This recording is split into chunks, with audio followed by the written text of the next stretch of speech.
मुश्किलें दिल के इरादे आजमाती हैं, स्वप्न के पर्दे निगाहों से हटाती हैं। हिम्मत न हार गिर के ए मुसाफिर, ठोकरें इंसान को चलना सिखाती हैं, ठोकरें इंसान को चलना सिखाती हैं। जी हाँ दोस्तों, स्वागत करता हूँ आप सभी का अपने यूट्यूब चैनल पढ़ाई वाला में। मैं हूँ आपका दोस्त सूरज वर्मा, हाजिर हूँ एक बार फिर से सीटेट की दूसरी प्रश्नमाला के साथ, जिसका शीर्षक है आनुवंशिकता एवं वातावरण का प्रभाव। दोस्तों और साथियों, सीटेट की परीक्षाएं होने वाली हैं और आज मेरी दूसरी सीरीज आपके सामने है। 30 महत्वपूर्ण एमसीक्यू क्वेश्चंस के माध्यम से आज मैं अपनी बात आप लोगों के सामने रखने जा रहा हूं। उम्मीद है कि आप बेहतर होंगे, अपनों के बीच सुरक्षित होंगे और आने वाली परीक्षा में अच्छे नंबर से पास होने के लिए प्रयासरत होंगे। हो सकता है मेरा छोटा सा प्रयास आपकी सफलता में सकारात्मक पहल करे। इसी उम्मीद के साथ पहला प्रश्न शुरू करता हूं। पहला प्रश्न है दोस्तों, कक्षा अनुशासन हेतु आवश्यक है कि अध्यापक छात्रों के मन में नंबर 1 भय का भाव उत्पन्न करें, सकारात्मक भाव उत्पन्न करें, जिज्ञासा उत्पन्न करें, उपरोक्त सभी। तो अगर कक्षा में अनुशासन आवश्यक है तो अध्यापक जो है छात्रों के मन में अगर भय उत्पन्न करेगा तो भी अच्छी बात नहीं है। सकारात्मक भाव उत्पन्न करें, ये अच्छी बात है, लेकिन जब तक जिज्ञासा उत्पन्न नहीं करेगा तब तक कक्षा में अनुशासन संभव नहीं है, क्योंकि जिज्ञासा रहेगी बच्चों के अंदर तो सीखने की इच्छा होगी। यानी पहले का सी ऑप्शन सही है, आप ट्रिक लगा लें, जिज्ञासा उत्पन्न करना। अगला प्रश्न है, यदि शिक्षक कक्षा में किसी छात्र की निंदा करता है, तो मैं पहले आपको बता दूं, निंदा शब्द तो एकदम व्यवहार में नहीं लाना चाहिए अध्यापक को, है ना। बच्चों की निंदा तो करनी ही नहीं चाहिए। मैं यहाँ पे ऑप्शन देता हूँ, छात्र अपमानित महसूस कर हीनता का शिकार हो जाएगा, सभी छात्र उस अध्यापक से घृणा करने लगेंगे, सभी छात्र उस अध्यापक से डरने लगेंगे, उपरोक्त सभी। तो अगर छात्र की निंदा किया जाए तो चूँकि बच्चे इस अवस्था में होते हैं कि वो अपने को बहुत अपमानित महसूस करते हैं और उनके अंदर इन्फीरियरिटी कॉम्प्लेक्स या हीनता की भावना आ जाती है। यानी दूसरे का ऑप्शन ए जो है वो सही है। ठीक है, आगे चलते हैं प्रश्न नंबर 3 में। बच्चे के बौद्धिक विकास में परिवेश का योगदान कितना होता है? परिवेश का योगदान जो है कितना होता है ये बच्चे के बौद्धिक विकास में?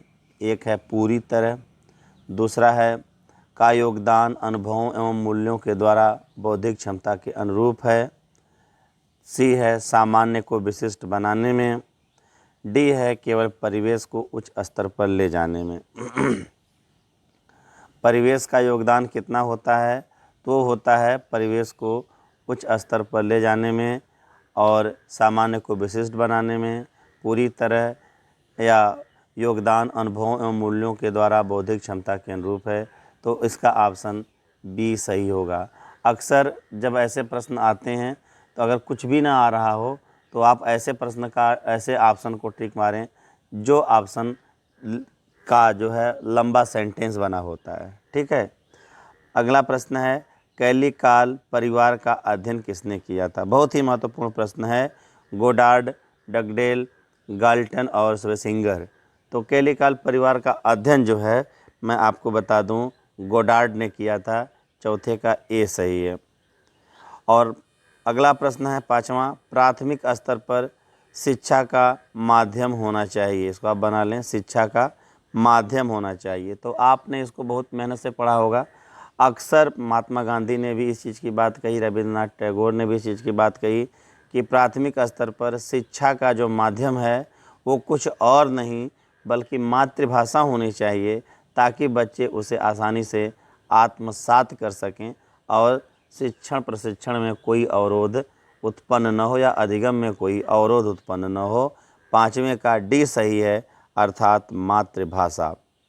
अगला प्रश्न आए, वैज्ञानिक दृष्टिकोण संबंधित है। वैज्ञानिक दृष्टिकोण संबंधित है विज्ञान के प्रयोग से, सोचने समझने की शक्ति से, सृजनात्मक कार्य से, ये सभी। तो मैं बता दूं, विज्ञान का प्रयोग तो होना ही चाहिए। सृजनात्मक अगर कार्य है तो उसमें भी वैज्ञानिक दृष्टिकोण है, सोचने समझने की सही शक्ति अगर है तो वो भी वैज्ञानिक दृष्टिकोण है, यानी कि छठवें का ऑप्शन डी ये सभी सही है। अगले प्रश्न पे आते हैं। प्रश्न नंबर 7 है, कक्षा का अनुशासन संबंधित है। किसी भी क्लासरूम का जो डिसिप्लिन है वो किन बातों पर निर्भर करता है, ये आपको जानना जरूरी है। विषय की जटिलता से, छात्रों की प्रकृति से, विषय की रोचकता से, विषय के प्रस्तुतिकरण से। मैं बताऊं, विषय की अगर जटिलता रहेगी तो भी अनुशासन नहीं बन पाएगा। विषय की रोचकता रहेगी, हाँ बच्चे उसमें इंटरेस्ट तो लेंगे लेकिन वो बहुत देर तक नहीं ले पाएंगे। छात्रों की प्रकृति से, छात्रों का स्वभाव जो है, किस प्रकार का नेचर है, उस पर निर्भर तो करता है आंशिक रूप से, लेकिन जब तक विषय का प्रस्तुतिकरण नहीं होगा, जो भी विषय आप पढ़ा रहे हैं उसका प्रेजेंटेशन अगर बहुत उत्कृष्ट नहीं है, आप जो कुछ भी टूटा फूटा पढ़ा रहे हैं अगर वो बहुत ही सकारात्मक नहीं है, तो कक्षा का अनुशासन आप मेंटेन नहीं कर सकते। यानी इसका ऑप्शन डी सही है, विषय के प्रस्तुतिकरण से। प्रश्न नंबर 8 पे आएँ। आनुवंशिकता को सामाजिक संरचना माना जाता है। आनुवंशिकता को सामाजिक संरचना माना जाता है। गौड़ संरचना, गत्यात्मक संरचना, प्राथमिक संरचना और स्थिर संरचना। तो आपको बता दें, जो आनुवंशिकता होती है वो सामाजिक संरचना के अंतर्गत, स्थिर सामाजिक संरचना के अंतर्गत आती है। 8वें का सी ऑप्शन सही है, स्थिर। प्रश्न नंबर 9 में आते हैं। बाल विकास में बौद्धिक क्षमता के विकास का मानक है। कि हम कैसे मानेंगे कि बच्चे के बौद्धिक क्षमता का विकास हुआ है? परीक्षा में अच्छे अंक लाने से, कक्षा में सबसे पहले प्रश्न का उत्तर देने से, दौड़ में प्रथम आने से, उच्च बुद्धि गुणांक का अर्जन करने से। तो परीक्षा में अच्छे अंक लाना जरूरी नहीं है कि बौद्धिक क्षमता के विकास का मानक हो। कक्षा में पहले प्रश्न का उत्तर देना जरूरी नहीं है। दौड़ में प्रथम आना ये शारीरिक क्षमता को दिखाता है। और उच्च बुद्धि गुणांक का अर्जन करना, है ना, ये जो है इसका उत्तर है। यानी हाई लेवल का IQ जो है अगर आप गेन करते हैं तो ये आएगा बाल विकास के बौद्धिक क्षमता के विकास का एक स्टैंडर्ड, उसका एक मानक। यानी 9वें का डी ऑप्शन सही है। 10वें में आते हैं। वंशक्रम नियमों में संबंधित है। वंशक्रम नियमों में क्या संबंधित है भाई? समानता का नियम, विभिन्नता का नियम, प्रत्यागन का नियम, उपरोक्त सही। तो वंशक्रम नियम में समानता भी आती है, विभिन्नता भी आती है और प्रत्यागन का नियम भी आता है। यानी कि 10वें का डी ऑप्शन सही है, उपरोक्त सभी। 11वें प्रश्न में आते हैं। माता पिता से बच्चे को प्राप्त होने वाला गुण। माता पिता से जो बच्चे को प्राप्त होता है गुण क्या है? वंश नहीं, वंशानुक्रम, वातावरण, इनमें से कोई नहीं। तो माता पिता से जो बच्चे को प्राप्त होने वाला गुण होता है उसे हम वंशानुक्रम कहते हैं। यानी 11वें का बी ऑप्शन सही है। 12वें में आए। निम्न में कौन सा किसी बच्चे पर आनुवंशिकता का प्रभाव नहीं है? आनुवंशिकता का प्रभाव इसमें से कौन सा लक्षण का नहीं है? अब इसमें देखना है। विशिष्ट सामाजिक लक्षण, शारीरिक लक्षण, बिल्कुल ये आनुवंशिकता का प्रभाव है। विशिष्ट बुद्धि, बिल्कुल है ये। विशिष्ट चरित्र, बिल्कुल आनुवंशिकता का प्रभाव है। पर डी ऑप्शन जो है गुस्सा होना, ये जो है उसका आनुवंशिकता का प्रभाव नहीं है। गुस्सा होना ये परिस्थिति जन्य होता है। 12वें का डी। 13वां प्रश्न है। प्रत्येक छात्र स्वयं में विशिष्ट भिन्न है, इस तथ्य का कारण क्या है? हर व्यक्ति जो बच्चा होता है वो भिन्न होता है। इसका कारण है भौतिक वातावरण, सामाजिक वातावरण, वंशानुक्रम और उपरोक्त सभी। तो मैं बता दूं, जो छात्रों के अंदर भिन्नता पाई जाती है उसमें भौतिक वातावरण, सामाजिक वातावरण, वंशानुक्रम, ये तीनों जो है प्रभावित करते हैं। यानी कि 13वें का ऑप्शन डी सही होगा, उपरोक्त सभी। ठीक है, प्रश्न नंबर 14 में आते हैं। उम्मीद करते हैं कि आपको एक एक प्रश्न समझ में आ रहा होगा। विद्यार्थियों में अधिगम का मूल्यांकन होना चाहिए। लर्निंग का जो इवैल्यूएशन है वो है सतत एवं व्यापक प्रक्रिया से, प्रत्येक सत्र के अंत में, प्रत्येक पाठ के अंत में, वार्षिक प्रक्रिया से। तो मैं आपको बता दूं, सीबीएसई के जो चेयरमैन थे उन्होंने जो है एक पैटर्न लगाया था, CCE continuous and comprehensive evaluation, सतत एवं व्यापक प्रक्रिया से, जो लगातार साल भर चलने वाली प्रक्रिया थी। विभिन्न प्रकार के इंटरनल और एक्सटर्नल परीक्षाओं के माध्यम से इवैल्यूएशन किया जाता था। तो यहाँ पे आपको 14वें का ऑप्शन ए सही है। 15वें प्रश्न में आते हैं। शिक्षा की खेल विधि से तात्पर्य है। शिक्षा की खेल विधि से क्या तात्पर्य है भाई? खेल क्रियाओं द्वारा शिक्षा, खेल की शिक्षा, खेल क्रियाओं द्वारा मनोरंजन, क्रियाशीलता पर जोर। तो खेल शिक्षा के अंतर्गत, खेल विधि के अंतर्गत जानते हैं खेल क्रियाओं द्वारा शिक्षा की बात की जाती है, यानी कि आपका ऑप्शन ए सही है। ठीक है, अगला प्रश्न है। कभी कभी अध्येता प्राथमिक विद्यालय को नापसंद करते हैं। बहुत ही महत्वपूर्ण प्रश्न है। कभी कभी अध्येता प्राथमिक विद्यालय को नापसंद करते हैं। उत्तर है परीक्षा में अनुत्तीर्ण होने के भय से, आनंद में अधिगम न होने से, अध्यापक द्वारा दंडित होने पर, अनाकर्षक विद्यालय वातावरण से। यहाँ पे आपको समझना पड़ेगा, तो उसका उत्तर होगा आनंद में अधिगम न होने से। बिल्कुल, अगर इंटरेस्टिंग जो है लर्निंग प्रोसेस नहीं होगा तो बच्चे जो है प्राथमिक विद्यालय को नापसंद करने लगते हैं, क्योंकि यह उनकी प्राथमिक अवस्था होती है सीखने की, और उस अवस्था में अगर वो बहुत ही इंटरेस्टिंग लर्निंग नहीं होती है तो बच्चों का इंटरेस्ट नहीं होता, बच्चे विद्यालय जाने से संकोच करने लगते हैं। आगे आते हैं प्रश्न नंबर 17 पे। यहाँ पे लिखा है, अध्ययन हेतु छात्र का ध्यान आकृष्ट करने हेतु आप क्या करेंगे? ये आपके लिए भी बहुत महत्वपूर्ण हो सकता है कि क्या करेंगे भाई।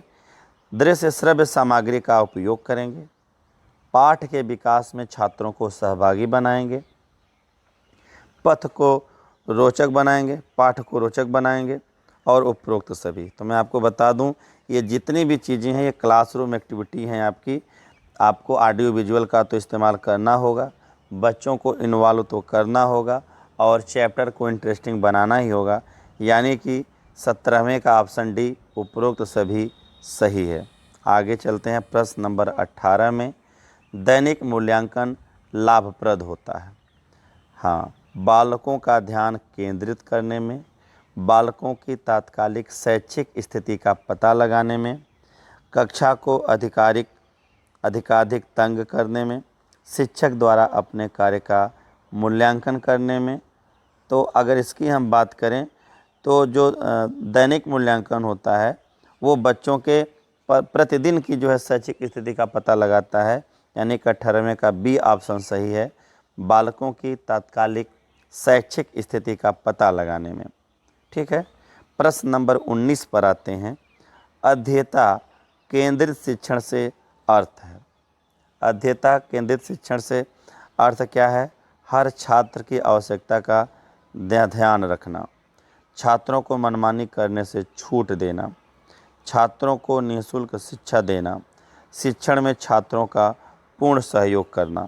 तो अध्येता केंद्रित मतलब क्या है? चाइल्ड ओरिएंटेड जो लर्निंग है, टीचिंग है, उसमें होगा उसका मुख्य बिंदु जो होता है वह छात्र होता है, जिसमें उसको संपूर्ण सहयोग किया जाता है। यानी 19 का ऑप्शन डी सही है, शिक्षण में छात्रों का पूर्ण सहयोग देना। अब आते हैं प्रश्न नंबर 20 पे। सफल अध्यापक होने के लिए आवश्यक है। तो मैं आपको बता दूं, बहुत ही महत्वपूर्ण प्रश्न है। एज ए प्रिंसिपल भी मैं अक्सर इस चीज़ों को पूछता रहता हूं कि भाई सफल अध्यापक होने के लिए क्या चीज़ें होनी ज़रूरी हैं। समय की पाबंदी, कर्तव्यनिष्ठ होना, विषय वस्तु का समुचित ज्ञान होना, सख्ती से अनुशासन लगाने वाला। तो इसका ऑप्शन अगर देखेंगे तो आपको चारों ऑप्शन सही लग रहा होगा, लेकिन जो सबसे ज़्यादा परम आवश्यक है वो होता है विषय वस्तु का समुचित ज्ञान होना। विषय वस्तु का समुचित ज्ञान होना, यानी कि 20वें का ऑप्शन सी सही है। अगला प्रश्न है, कक्षा शिक्षण की सफलता निहित होती है ना। क्लासरूम टीचिंग की जो सक्सेस है वो किन सब चीज़ों पे डिपेंड करती है, कैसे आपका बहुत ही एक्सीलेंट होगा। तो वो है कक्षा में पूर्ण अनुशासन, शिक्षक और छात्रों के बीच संतुलित संवाद, दृश्य सामग्री की उपस्थिति में, श्यामपट्ट का अधिक प्रयोग करने से। तो मैं आपको बता दूं, इनमें अगर जब तक शिक्षक और छात्रों के बीच संतुलित संवाद नहीं होगा तब तक किसी भी तरीके से क्लासरूम टीचिंग आपकी इफ़ेक्टिव नहीं हो सकती। यानी 21वें का जो बी ऑप्शन है, शिक्षक और छात्रों के बीच संवाद, ये उत्तर सही है। प्रश्न नंबर 22 है, प्राथमिक स्तर पर पाठ्यक्रम होना चाहिए। अब देखिए, प्राथमिक स्तर पर जो पाठ्यक्रम है वो मैं आपको सीधे सीधे बता दूं कि उसका मुख्य बिंदु होता है बालक, यानी कि विषय केंद्रित, कोर पाठ्यक्रम, बाल केंद्रित या पुस्तक आधारित। तो प्राथमिक स्तर पर जो पाठ्यक्रम है वो बाल केंद्रित होना चाहिए। प्रश्न नंबर 23 है, शिक्षा सार्थक तभी होगी जब यह पाठ्यक्रम केंद्रित हो, शिक्षक केंद्रित हो, समाज केंद्रित हो या छात्र केंद्रित हो। तो यहाँ पे बताएं, शिक्षा की सार्थकता जो है छात्र पर आधारित होती है, अर्थात छात्र केंद्रित शिक्षा जो है होगी तभी शिक्षा सार्थक होगी। प्रश्न नंबर 24 पे आते हैं। प्रश्न पत्र का सही प्रारूप है। ये बहुत ही टीचर भाइयों के लिए, बहनों के लिए आप समझ लें कि आप एज ए टीचर इस चीज़ को समझें, ये बहुत ही महत्वपूर्ण प्रश्न होगा। सीटेट के लिए तो है ही, सामान्य जीवन में भी अगर आप अध्यापक हैं तो ये प्रश्न आपके लिए महत्वपूर्ण है। प्रश्न पत्र का सही प्रारूप है, पहले सरल और बाद में कठिन, कठिन और आसान का अनुपात बराबर, जिससे सभी बच्चे पास हो जाएं, आसान के बाद कठिन। तो मैं आपको बता दूं, इसका उत्तर यही होगा, सीधी सी बात, कि पहले वो आसान हो और बाद में कठिन हो। आसान हो इसलिए क्योंकि बच्चे को उसमें इंटरेस्ट जगे, और बाद में कठिन हो तो बच्चा उसमें संघर्ष करे और उसको अच्छे तरीके से करने की कोशिश करे। प्रश्न नंबर 25 है, मूल्यांकन में निहित होता है। इवैल्यूएशन में क्या चीज़ें निहित होती हैं? शैक्षिक प्रगति की प्रेरणा, भाषा की प्रेरणा, खाने पीने की प्रेरणा, इनमें से कोई नहीं। तो मूल्यांकन जो होता है वो जो होता है शैक्षिक प्रगति की प्रेरणा उसमें निहित होती है। सिंपल सी बात है कि शैक्षिक प्रगति। ठीक है। अगला प्रश्न है 26, वैज्ञानिक अभिवृद्धि रखने वाला छात्र करता है क्या?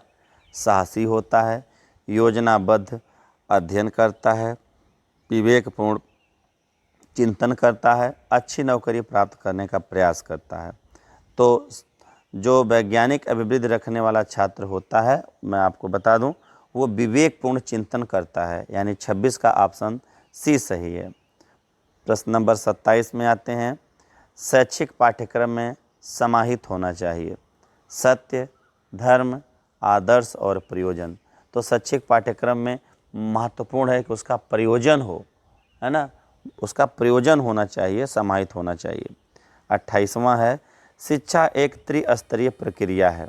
बिल्कुल, जिसमें अध्यापक होता है, छात्र होते हैं और एक चीज़ और होती है। बताइए क्या होती है भाई? क्या होता है? पाठ्यचर्या, शिक्षण तकनीकी, पर्यावरण, प्रशासन। तो आप टिक लगा लीजिए, जो है 28वें का ए में वो होती है पाठ्यचर्या। प्रश्न नंबर 29 पे आइए, विभिन्न अवसरों पर समान परिणाम देने वाला जो परीक्षण है उसे क्या कहते हैं? वैध परीक्षण, अध्यापक निर्मित परीक्षण, विश्वसनीय परीक्षण, इनमें से कोई नहीं। तो विभिन्न अवसरों पर समान परीक्षण देने वाला जो परिणाम देने वाला जो परीक्षण होता है ना, उसे हम वैध परीक्षण कहते हैं, यानी 29 का ऑप्शन ए सही है। प्रश्न नंबर 30 में आते हैं। प्रभावी शिक्षण के लिए आवश्यक है। एक इफ़ेक्टिव टीचिंग के लिए आवश्यक क्या है? छात्रों को खूब नोट्स लिखवाना, श्यामपट्ट का अधिक प्रयोग करना, व्यवहारिक उदाहरणों द्वारा विषय को स्पष्ट करना, साहित्यिक भाषा का अधिक प्रयोग करना। तो बताएं, अगर खूब नोट्स लिखाएंगे तो उसका कोई अर्थ नहीं निकलेगा। श्यामपट्ट का प्रयोग करेंगे तो कुछ हद तक तो बात सही है। साहित्यिक भाषा प्रयोग करेंगे तो बच्चों के समझ में नहीं आएगी। यानी 30वें का बी ऑप्शन सही होगा, व्यवहारिक उदाहरणों द्वारा विषय को स्पष्ट करना। तो ये थे हमारे आज जो है दूसरी प्रश्नमाला पे आधारित, जिसका शीर्षक था आनुवंशिकता एवं वातावरण का प्रभाव। इस पे जो 30 अति महत्वपूर्ण MCQ प्रश्न थे उसको मैंने आपसे डिस्कस किया। उम्मीद करता हूं कि आपको ये प्रश्न समझ में आए होंगे। आगामी सीटेट परीक्षा या अध्यापक पात्रता परीक्षा में आप सफल हों, इसकी मंगल कामना करते हुए मैं अपनी वाणी को विराम देता हूं, और इस वादे के साथ कि बहुत जल्दी मेरी तीसरी प्रश्नमाला आप लोगों के सामने उपस्थित होगी। आप लोग अपना प्यार और स्नेह दें। अगर मेरे चैनल पर नए हैं तो चैनल को सब्सक्राइब कर मेरा उत्साहवर्धन करें, अपनों तक वीडियो को शेयर करें ताकि ज़्यादा से ज़्यादा लोगों को लाभ प्राप्त हो और मैं अपने उद्देश्य में सफल हो सकूं। इन्हीं शुभकामनाओं के साथ एक बार फिर से आप सभी लोगों को नमस्कार।